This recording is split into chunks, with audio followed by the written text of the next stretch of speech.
Hello दोस्तों, स्वागत है आपका एक नई कहानी में। एक्चुअली ये एक कहानी नहीं, ये भगवान शिव की तांडव कथा है। सो सीधा कहानी पर आते हैं। पुराने समय की बात है।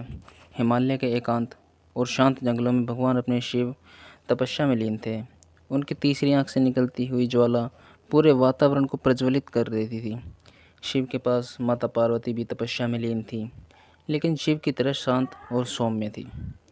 एक दिन देवताओं ने दानवों के बीच महान युद्ध छिड़ गया।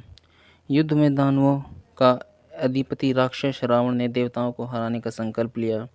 उसकी शक्ति इतनी बढ़ गई थी कि देवता स्वर्ग छोड़कर भागने लगे। जब देवता हार मानने लगे तो उन्होंने भगवान शिव की शरण में जाने का निश्चय किया। इंद्रदेव, वरुण देव और अन्य देवता कैलाश पर्वत पर पहुँचे और भगवान शिव को प्रणाम करके अपनी समस्या बताई। शिव ने अपनी तीसरी आँख खोली और देवताओं की बात ध्यानपूर्वक सुनी। उन्होंने देवताओं से कहा, तुम्हारी समस्या का समाधान केवल एक ही है, रावण को समझाना और उसे सत्य का मार्ग दिखाना।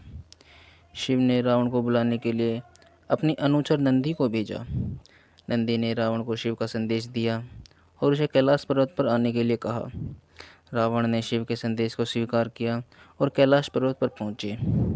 जब रावण शिव के पास समक्ष उपस्थित हुआ तब शिव ने उसे अपनी शक्ति और अहंकार को त्यागने के लिए कहा, लेकिन रावण अपने अहंकार में लिप्त था और उसे शिव की बात नहीं मानी।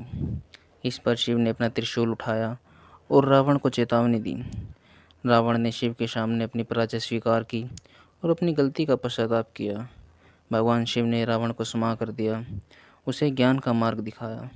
रावण ने शिव के चरणों में गिरकर उन्हें प्रणाम किया और सच्चे मार्ग पर चलने की प्रतिज्ञा की।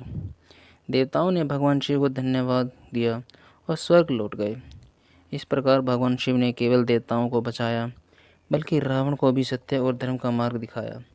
शिव का यह तांडव युगों युगों तक याद रखा गया और आज भी हम शिव की उस महिमा को नमन करते हैं।